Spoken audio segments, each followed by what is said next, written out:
Sanjay media, இது உங்க channel. வீடியோக்கு போகிறதுக்கு முன்னாடி எங்களுடைய சஞ்சய் மீடியா சேனலை சப்ஸ்கிரைப் பண்ணுங்கள். அப்படியே பக்கத்தில் இருக்கிற பெல் ஐகானை கிளிக் பண்ணுங்கள்.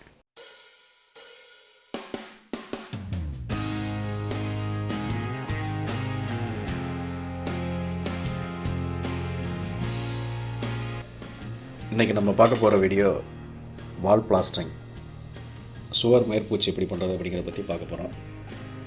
நீங்கள் தொடர்ந்து எங்களுடைய வீடு கட்டுமானம் சம்மந்தமான நிறைய வீடியோக்களை பார்த்துருப்பீங்க. வீடு சம்மந்தமான A to Z எல்லாமே அதை எங்களுடைய வீடியோவில் ஒவ்வொரு பார்ட்டாக போட்டுருக்குறோம். இப்போ நீங்கள் பார்க்கக்கூடியது வந்து சுவர் எப்படி பூசுறது, அதனுடைய ரேஷியோ என்ன மாதிரி முக்கியமான விஷயங்களுக்கு பார்க்கணும் அப்படிங்கிறத பற்றி இப்போ சொல்ல போகிறோம். நீங்கள் எங்கள் பழைய வீடியோவில் பார்க்கலைன்னா தயவுசெய்து பாருங்கள். உங்களுக்கு வீடு கட்டுறதை பற்றி ஒரு தெளிவான ஒரு புரிதல் கிடைக்கும். அதனால் எங்களுடைய வீடியோவை வந்து நீங்கள் இதுக்கு முன்னாடி போட்டுக்கிற 4 பார்ட்டு வீடியோவையும் நீங்கள் பாருங்கள். இப்போ பார்த்தீங்கன்னா சுவர் மேற்பூச்சு, வால் பிளாஸ்டரிங் அப்படிங்கிறத பற்றி பார்க்கலாம்.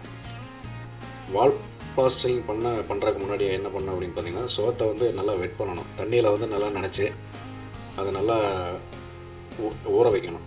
ஒரு மணி நேரம் தண்ணி வெட்டாக இருந்தால் தான் உங்களுக்கு வந்து சிமெண்ட் வந்து பூச்சிக்கலவை நிற்கும். அடுத்ததாக பார்த்தீங்கன்னா சிமெண்ட்டு பால் அப்படின்னு சொல்லக்கூடிய சிமெண்ட்டை தண்ணியில் கலச்சி அந்த சுவர் முழுவதும் தெளித்து விட்ருங்க. நல்லா எல்லா பகுதியும் நீங்கள் பூசக்கூடிய எல்லா பகுதியிலும் தெளிச்சிங்கன்னா தான் நீங்கள் அந்த சோத்தில் பூசக்கூடிய அந்த கலவையானது சோத்தில் நல்லா பிடிக்கும். அதனால் வந்து சிமெண்ட்டு பாலை நல்லா தேய்ச்சி விடுங்க. இது சிமெண்ட்டு கலவையுடைய ரேஷியோ என்னன்னு பார்த்தீங்கன்னா 1:5. ஒரு சட்டி சிமெண்ட்டுக்கு 5 சட்டி மணல் அப்படிங்கிற விகிதத்தில் தான் நீங்கள் கலக்கணும். அது நீங்கள் பிளாஸ்டிங் பண்ணுறதுக்கு முன்னாடி அந்த செவத்தில் ஒரு பட்டன் அப்படிங்கிற ஒரு டைல் பீஸை ஒட்டிக்கிங்க. 12 mm திக்னஸ் வர மாதிரி மேலிருந்து கீழே வரிசையாக அந்த பட்டன் பீஸை ஒட்டிட்டு, அப்புறம் பிளாஸ்டிங் வந்து அந்த பட்டனுக்கு மேலே போகாமல் நீங்கள் வந்து பிளாஸ்டிங் பண்ணணும். மேக்ஸிமம் வந்து 12 mm இருக்கிற மாதிரி பார்த்துங்க. அதுக்கு அதிகமாக வேண்டாம். அதுக்கு அதிகமாக போட்டிங்கன்னா வந்து உங்களுக்கு கொஞ்சம் விரிசல் எல்லாம் வர்ற வாய்ப்புகள் இருக்குது. 12 mm பண்ணிக்கங்க. இல்லை 12 mmக்கு மேலே அதிகமாக பிளாஸ்டிங் பண்ண அப்படின்னு நினச்சிங்கன்னா 2 டைமாக பண்ணுங்கள்.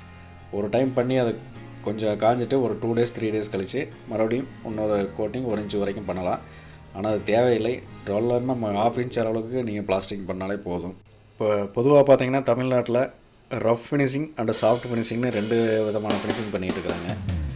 உங்களுக்கு என்ன மாதிரி ஃபினிஷிங் தேவையோ அந்த மாதிரி ஃபினிஷிங் பண்ணிங்க. ரஃபாக வேணும்னா ரஃபாக பண்ணிங்க. இல்லை சாஃப்ட் ஃபினிஷிங் வேணும்னா ஸ்பாஞ்ச் வச்சு தேய்ச்சி கொஞ்சம் சாஃப்ட் பண்ணுவாங்க. அதனால் வந்து சாஃப்ட் ஃபினிஷிங்னா உங்களுடைய டேஸ்ட்டுக்கு தகுந்த மாதிரி நீங்கள் ஃபினிஷ் பார்த்துக்கணும். முக்கியமான விஷயம் என்ன அப்படின்னு பார்த்தீங்கன்னா, உங்களுக்கு வெயில் மழை அப்படி எல்லா விதமான ஒரு சூழ்நிலையும் தாங்கிறது வெளிப்புற சுவர் தான். அதனால் வந்து சிமெண்ட்டை பொறுத்தளவில் நீங்கள் ஒரு தரமான சிமெண்ட்டாக வாங்கி போடுங்க. கொஞ்சம் ரேட்டு கம்மின்ட்டு நீங்கள் ரேட்டு கம்மியான சிமெண்ட்டுக்கு போகாதீங்க. கொஞ்சம் நல்ல குவாலிட்டியான நல்ல சிமெண்ட்டாக போட்டிங்கன்னா உங்களுக்கு வெயில் மழை இந்த மாதிரி எல்லா கிளைமேட்டுக்கும் வந்து சுவர் நல்ல கண்டிஷனாக இருக்கும், விரிசல் அதிகம் விடாது. அதனால் சிமெண்ட்டை பொறுத்தளவில் வெளிப்பூச்சிக்கு ஒரு நல்ல பிராண்டடான. நீங்கள் வால் பிளாஸ்டரிங் பண்ண பிறகு செய்ய வேண்டிய முக்கியமான விஷயம் என்ன அப்படின்னு பார்த்தீங்கன்னா, க்யூரிங் பண்ணணும். அதாவது தண்ணி விடாமல் அந்த சிமெண்ட் வந்து செட் ஆகிற வரைக்கும் நீங்கள் தண்ணி விட்டு நல்லா க்யூரிங் பண்ணிகிட்டே இருக்கணும்.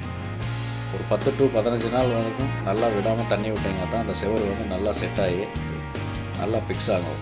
விழுகாது. அந்த மாதிரி வந்து நல்லா ஃபிக்ஸேஷன் நல்லாயிருக்கும். அடுத்ததாக பார்த்தீங்கன்னா, இப்போ வந்து ஆற்று மணல் தட்டுப்பாடு இருக்குது. ஆற்று மணலே மேக்ஸிமம் இப்போ யாரும் யூஸ் பண்ணுறதில்ல. எம்சாண்டு தான் யூஸ் பண்ணிகிட்டு இருக்கிறாங்க.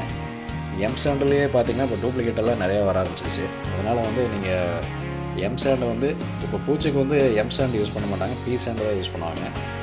அதனால் வந்து பீசாண்டு வந்து ஒரிஜினலாக அப்படின்னு பார்த்து வாங்கணும்.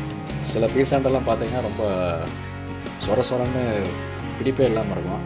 அதை நீங்கள் பிளாஸ்டிங் பண்ணும்போது சரியாக ஃபிக்ஸேஷன் ஆகாது, சொத்தைகள் வரும், கேப் வரும். அதனால் வந்து பீசாண்டு வந்து பூச்சிக்கு வந்து கொஞ்சம் நல்லா நைஸாக இருக்கிற மாதிரி பார்த்து வைங்க. ஒரிஜினல் குவாலிட்டியாக அப்படின்னு செக் பண்ணி வாங்க. நீங்கள் பூச்சின் போது பார்த்தீங்கன்னா இடையில அந்த கேப்பு ஃபில்லிங் வந்து கரெக்டாக இருக்கணும், சமமாக இருக்கணும். அதனால் வந்து மணலை பொறுத்தளவில் நல்ல ஒரு குவாலிட்டியான மண்ணை வந்து பார்த்து வாங்க.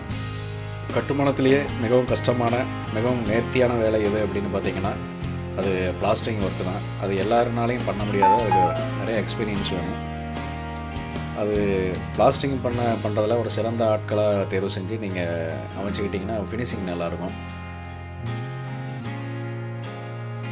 நம்ம வீட்டுக்கு வால் பிளாஸ்டிங் கரெக்டாக இருக்கணும் அப்படின்னா நம்ம முக்கியமாக பார்க்க வேண்டிய விஷயம் ஒரு சிறந்த வேலையாட்கள், ஒரு சரியான ரேஷியோவில் கலவை மற்றும் பிளாஸ்டரிங்கு பிறகு நம்ம கொடுக்கக்கூடிய அந்த க்யூரிங், இது எல்லாமே கரெக்டாக இருந்தால் தான் நம்மளுக்கு அந்த சுவர் பூச்சு கரெக்டாக அமையும்.